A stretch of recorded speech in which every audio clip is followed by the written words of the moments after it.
अस्सलाम वालेकुम रहमतुल्लाहि व बरकातुहू। मैं आपका थेरेपिस्ट हाफिज़ डॉक्टर करमुल्लाह मेमन एक बार फिर आपकी खिदमत में हाजिर है। आज हमारा स्ट्रेचिंग के ऊपर लेक्चर 3 है, लेकिन आज हम स्ट्रेचिंग की क्लास पहली कंसिडर करेंगे क्योंकि आज से हम बाकायदगी से स्ट्रेचिंग का आगाज़ कर रहे हैं। स्ट्रेचिंग को समझने से पहले कुछ चीज़ें आपको जो क्लियर कर लेनी चाहिए वो है मोबिलिटी, फ्लेक्सिबिलिटी, हाइपोमोबिलिटी। मोबिलिटी की जब बात आएगी, मोबिलिटी के अंदर दो बातें हैं, दो चीज़ें हैं, फंक्शनल रेंज ऑफ मोशन और functional mobility. Functional range of motion क्या है कि मुझे जितने भी काम करने हैं, मैं जो भी काम करता हूँ, कपड़े पहनता हूँ, कपड़े तब्दील करता हूँ, नहाता हूँ, खाता हूँ, पीता हूँ, ऑफिस जाता हूँ, पानी पीता हूँ, वगैरह वगैरह जो भी काम करता हूँ, वो तमाम चीज़ें जो मेरी रेंजेस में आती हैं। अब उसमें लाजमी मेरा हाथ पूरा सीधा हो रहा या आधा सीधा हो रहा, मेरी टांग पूरी सीधी हो रही हो या आधी सीधी हो रही, जो मेरा जॉइंट जितनी मूवमेंट कर रहा है वो फंक्शनल रेंज ऑफ मोशन है। ठीक है, उसको जितनी भी रेंज ऑफ मोशन चाहिए, चाहे वो 100% चाहिए, चाहे 10% चाहिए, चाहे 50% चाहिए, लेकिन वो फंक्शनल रेंज ऑफ मोशन है। इसी तरीके से फंक्शनल मोबिलिटी आ जाती है। फंक्शनल मोबिलिटी में और फंक्शनल रेंज ऑफ मोशन में थोड़ा सा फ़र्क है। फंक्शनल रेंज ऑफ मोशन में हम नॉर्मल एक काम को अचीव कर रहे होते हैं और आसानी के साथ और आहिस्तगी के साथ और बिल्कुल सिंपल मूवमेंट्स हो रही होती है, जबकि फंक्शनल मोबिलिटी के अंदर कॉम्प्लेक्स और नॉर्मल दोनों मूवमेंट शामिल हो जाती हैं, या दोनों मूवमेंट हम कर सके तो उसको फंक्शनल मोबिलिटी कहेंगे। फॉर एग्जांपल, मुझे यहाँ पर अगर टेबल रखी हुई हो और वहाँ से गिलास उठाना, एक तरीका है कि मैं यहाँ पे बैठा हूँ और हाथ बिल्कुल सीधा किया, आराम से गिलास उठाया और आगे कर लिया, या पानी की बोतल उठाई और गिलास में भी और पी लिया। ठीक है, एक काम। दूसरा तरीका, मुझे वहाँ से उठाना है, मैं हाथ को सीधा करने के बजाय पूरा घूम जाऊँ और फिर घूम के आराम से इस हाथ से उठा लूँ या इस हाथ से उठा लूँ या आगे झुक के उठा लूँ, किसी भी तरीके से उठा लूँ। तो जो दूसरा तरीका था वो हमारा फंक्शनल रेंज ऑफ मोशन में आ जाएगा। ठीक है, मैं उस काम को कर सकता हूँ, मेरी रेंज के अंदर है वो काम। और जो पहला तरीका, आराम से बैठे कॉम्प्लेक्स मूवमेंट में आराम से उठाया, पास अब हम बिस्तर पर लेटे हुए होते हैं, लेटे लेटे आराम से ऐसे हाथ दूर करके जाके बटन को ऑन कर लेना, ऑफ कर लेना, ऐसा कर लेते हैं, तो वो हमारा फंक्शनल मोबिलिटी के अंदर है। जब फंक्शनल मोबिलिटी कब अच्छी होगी या फंक्शनल मोबिलिटी के अच्छे होने के लिए क्या चीज़ ज़रूरी है, उसमें है फ्लेक्सिबिलिटी। जिसमें आपसे शुरू कर सकता हूँ, फ्लेक्सिबिलिटी को भी समझेंगे।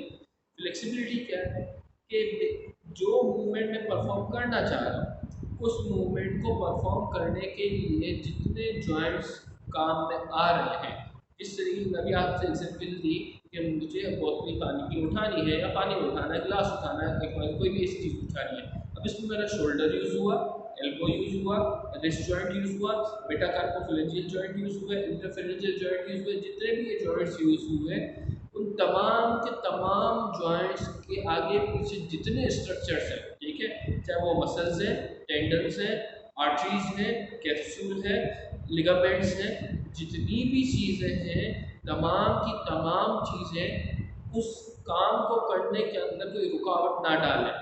ठीक है, तो दोबारा रिपीट कर रहा हूँ कि जितने जॉइंट्स यूज हुए उसके आगे पीछे जितनी चीज़ें हैं, वो तमाम की तमाम चीज़ें मुझे उस टास्क को अचीव करने में रुकावट ना होने दें, उस टास्क को आराम से अचीव कर लें या उस टास्क को मैं आराम से कर लूँ, मुझे किसी किस्म का कोई पेन ना हो, किसी किस्म की कोई रुकावट महसूस ना हो, मुझे कोई भी तकलीफ महसूस ना हो, कोई हिंड्रेंस ना हो। ठीक है, उसको कहेंगे फ्लेक्सिबिलिटी। फ्लेक्सिबिलिटी होगी तो फंक्शनल मोबिलिटी होगी, फ्लेक्सिबिलिटी नहीं होगी तो फंक्शनल मोबिलिटी भी नहीं होगी। ये चीज़ें याद में हमेशा जहन में रखिएगा कि फ्लेक्सिबिलिटी के साथ ही फंक्शनल मोबिलिटी का ताल्लुक है। अगर फ्लेक्सिबिलिटी नहीं होगी तो फंक्शनल मोबिलिटी भी नहीं होगी। अगरचे फंक्शनल रेंज ऑफ मोशन हो सकती है, तो आपको मज़ीद क्लियर हो गया होगा कि मोबिलिटी के अंदर जो मैं फंक्शनल मोबिलिटी और फंक्शनल रेंज ऑफ मोशन की बात कर रहे थे, दोनों में क्या फ़र्क है कि फंक्शनल रेंज ऑफ मोशन तो फंक्शनल मोबिलिटी के बगैर भी हो सकती है, लेकिन functional mobility functional range of functional mobility जो है फंक्शनल रेंज ऑफ मोशन के बगैर नहीं हो सकती। ये दो चीज़ें क्लियर होगी। अब एक और चीज़ मजीद आगे बढ़ते हैं, हाइपो मोबिलिटी। हाइपो हमें मालूम है कि हाइपो कम को कहते हैं, हाइपर ज़्यादा को कहते हैं।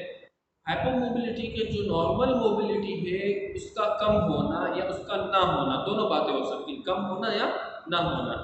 उसमें 10 चीज़ें ऐसी आती हैं कि जिसकी वजह से वो हाइपो मोबिलिटी होती हो। 9-10 चीज़ें हैं। सबसे पहली जो चीज़ है, प्रोलॉन्ग इमोबिलाइजेशन। एक काफ़ी लंबे अरसे तक, एक मुद्दत ख़ास तक, एक लंबे अरसे, एक मुद्दत तक आप उस किसी काम को यानी कि उस मूवमेंट को ये जो आपको करनी है वो मूवमेंट आप ना करें। अब उसमें इंट्रिंसिक फैक्टर्स भी आ जाते हैं, एक्सटर्नल फैक्टर्स भी आ जाते हैं। एक्सटर्नल फैक्टर्स क्या है कि जो हमारे बाहर से हमें मुतासर कर रहे हैं, जैसे कि खुदा ना खास्ता किसी बंदे का हाथ टूट गया, एल्बो फ्रैक्चर हो गया, अब उसने प्लास्टर बांधवा लिया, जो हमारे पास यूजुअली ट्रीटमेंट है पीओपी बांध लिया गया।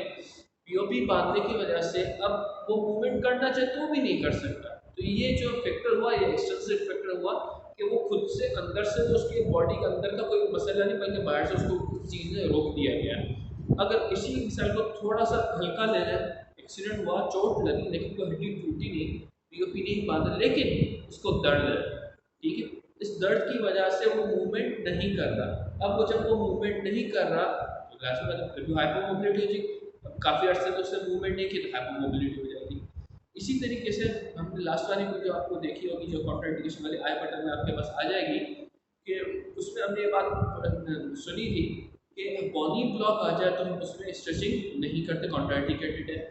अब किसी को ऑस्टियोफाइड बन गया, ऑस्टियोफाइड भी बॉनी ब्लॉक में शुमार होता है, उसकी वजह से उसको पेन हो रहा है। अब वो पेन उसको रेंज ऑफ मोशन करने नहीं दे रहा, अब वो नॉर्मल रेंज ऑफ मोशन को अचीव नहीं कर रहा, तो इमोबिलाइजेशन होगी।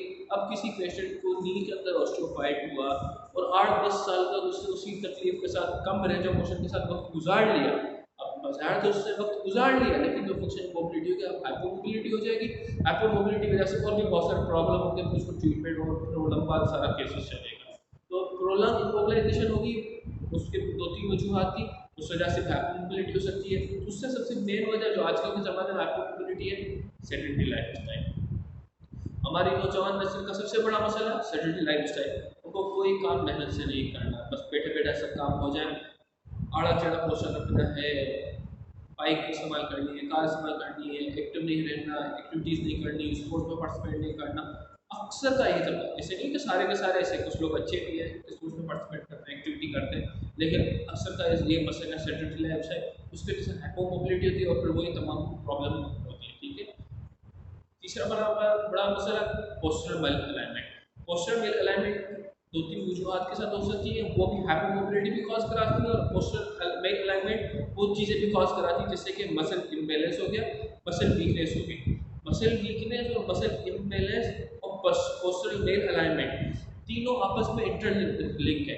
ठीक है, मसल इम्बैलेंस की वजह से पोस्चरल मेल अलाइनमेंट भी हो सकती है, पोस्चरल मेल अलाइनमेंट की वजह से भी मसल इम्बैलेंस हो सकता है, मसल वीकनेस की वजह से भी पोस्चरल मेल अलाइनमेंट हो सकती है, पोस्चरल मेल अलाइनमेंट की वजह से मसल वीकनेस भी हो सकता है। तो ये चीज़ें आपके जहन में हो कि तीनों आपस में मिलती जुलती हैं। मैं इसकी एग्जाम्पल दे देता हूँ।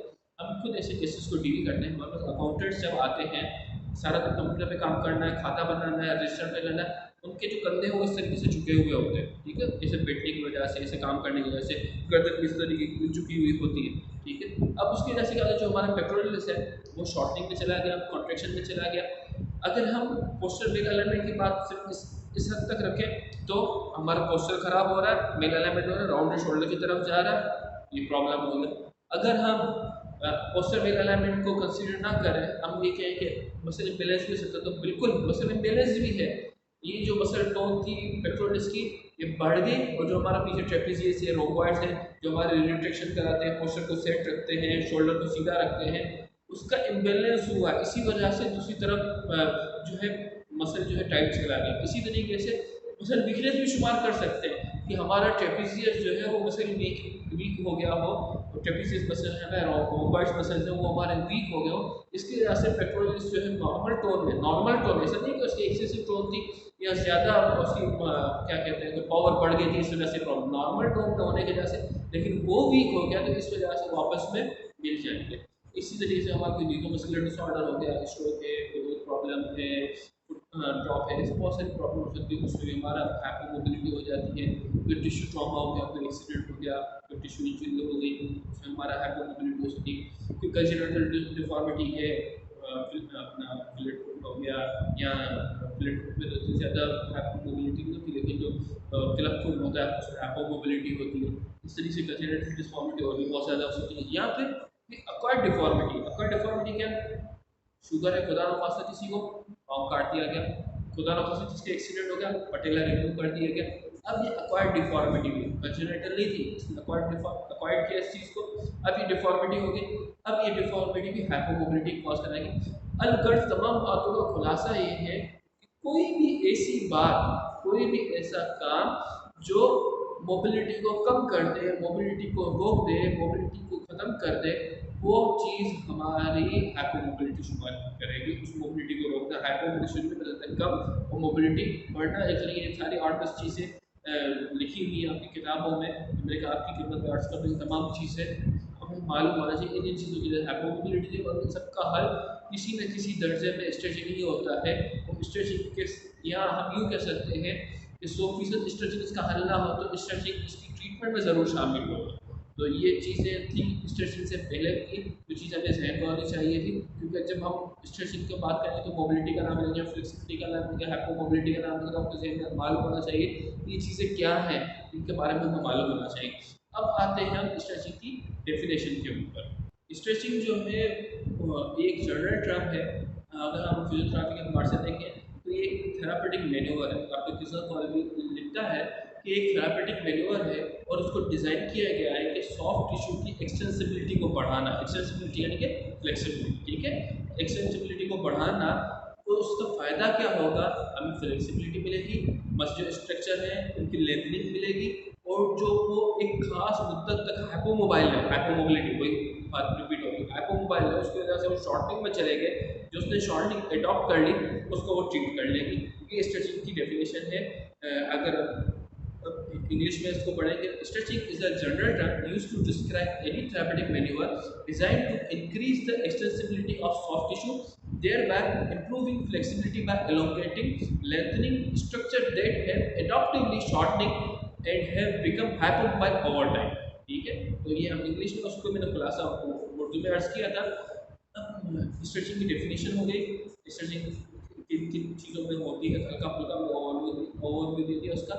एक और चीज़ आपको जो आप आवाम के जहन में बात डालनी है, आप आवाम को गाइड करना है, बताना है, समझाना है, वो सबसे जो इम्पोर्टेंट बात है वो ये है कि ये जो मसल शॉर्टनिंग है ना, ये किसी टेस्ट में, किसी रिपोर्ट में, जो हमारी जो डायग्नोस्टिक टेस्ट होती हैं, हम ब्लड सीपी हो गई, हमारी यूरिक एसिड टेस्ट हो गई, जितनी भी टेस्ट है इसमें पता नहीं चलेगी।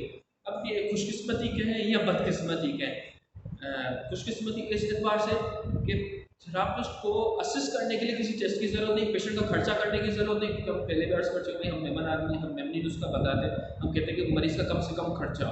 तो पेशेंट को इस चीज़ की ज़रूरत नहीं कि उसके पैसे लुटाए, इस चीज़ को चेक करने के लिए, असिस्ट करने के लिए पैसों का खर्च करें, पैसों पे यानी कि उसके पैसे खर्च हों इस चीज़ के ऊपर, इस चीज़ को चेक करने के लिए। थेरापिस्ट माहिर होगा, काबिल होगा, सिंपली उसको असिस्ट करके, पल्पेट करके, मूवमेंट करा के बता सकता है कि मैं मसल शॉर्टनिंग स्ट्रेचिंग करेंगे तो मसला हल हो जाएगा। जैसे कि मैंने पहले भी अर्ज किया था कि स्ट्रेचिंग में बहुत ज़्यादा इंपॉर्टेंट लगती है इसी वजह से, ठीक है, तो यही भी एक वजह। दूसरा ये कि बदकिस्मत हम इस एतबार से कर सकते हैं कि जो हमारे बेचारे आम तबका है, जो बेचारे मरीज हजरात हैं, वो डॉक्टर के पास चक्कर लगाते रहते हैं, चक्कर लगाते रहते हैं, डॉक्टर सही तवज्जो नहीं देते, मुझे ये रिपोर्ट करा लो, वो रिपोर्ट करा लो। थोड़ा सा जो डॉक्टर्स हैं, जो हमारे फर्स्ट कांटेक्ट में आते हैं, प्राइमरी केयर के हमारे जो एसेंशियल्स हैं, वो थोड़ा सा असिस्ट कर लें, चेक कर लें कि आया प्रॉब्लम आ कहाँ रही है, प्रॉब्लम हो क्यों रही है, तो मसला ही ना हो। मैं ये नहीं कहता कि सारे एमबीबीएस डॉक्टर, सारे नर्स, सारे स्टाफ में खराब हैं, अच्छे डॉक्टर मौजूद हैं, लेकिन अक्सर तबका उनमें ऐसा है जो पेशेंट को असिस्ट करने के लिए तवज्जो नहीं देता, टाइम नहीं देता, बस वो पेशेंट टक टक टक पेपर लिखाओ, जाओ ये कराओ, वो कराओ, वो कराओ, ये मेडिसिन खा लो, ये कर लो, वो कर लो। आखिर वो पेशेंट बिल्कुल ख़राब हो गया, हाइपोमोबाइल हो गया, मसल शॉर्टनिंग में, कॉन्ट्रैक्ट से पता नहीं क्या क्या प्रॉब्लम आ जाती है। अगर पर्टिकुलर टाइम पर उसकी सिर्फ स्ट्रेचिंग हो जाती तो मसला हो जाता। सिर्फ इस बात को समझाने के लिए मैं आपसे एक केस डिस्कस करता हूँ। मुझे याद है हमारे एक उस्ताद मोहतरम थे, उनकी साहबजादी थी, उनकी टांगों में तकलीफ थी, छोटी सी बच्ची थी, 8-10 साल उम्र होगी, बहुत उस्ताद परेशान थे, हमारे मदरसे में पढ़ाते थे। कंप्लेंट क्या थी कि ज़्यादा देर खड़े होने के बाद उनको दर्द होता है और ऐसे लगता है कोई चीज़ यहाँ जो घुटना है उसके पीछे की तरफ दर्द होता है। तो क्योंकि हमारा ताल्लुक था उनसे, मैं उनके पास क्या बताया 6 महीने हो गए, उस डॉक्टर को दिखाया, उस डॉक्टर को दिखाया कि कोई दवाई देता था, कोई दवा समझ में नहीं आता, विटामिन डी की टेस्ट करा ली, ये टेस्ट करा लिया, वो टेस्ट करा लिया, समझ में नहीं आता प्रॉब्लम है कहाँ पर और क्यों मतलब मैंने उसको असिस्ट किया, डिटेल एग्जामिनेशन किया, कुछ भी नहीं था, सिर्फ और सिर्फ हेमिस्ट्री की शॉर्टिंग थी, कोई मसला नहीं था उस बच्चे को। सिर्फ मैंने हेमिस्ट्री का स्ट्रेच किया, एक सेशन दिया, सिर्फ और सिर्फ एक सेशन दिया, जो हमारा कैसा अभी जो लिखता है प्रैक्टिस, उसी के थोड़ा सा इंशाल्लाह अगली क्लासेस में मैं आपके सामने लेके आऊँगा कि स्ट्रेचिंग का प्रॉपर तरीका क्या है। अब मैंने उसको उस तरीके के लिए एक सेशन के अंदर उसकी जो 6 महीने की कंप्लेंट थी हमेशा के लिए खत्म हो गई। अभी तक इस बात को कम से कम भी 2 से 3 साल गुजर चुके हैं, अभी तक उसकी कंप्लेंट दोबारा नहीं है कि मुझे नी पेन हो रहा है। ठीक है, बच्चे हैं आवाज़ में शरारत करते हैं, कोई चोट लगी होगी, कोई बात हो गई, उसकी वजह से उसका मसल शॉर्टिंग में चला गया होगा और मसल शॉर्टिंग में रहेगा, डॉक्टर MRI करा लो, ये करा लो, विटामिन डी करा लो, ये करा लो।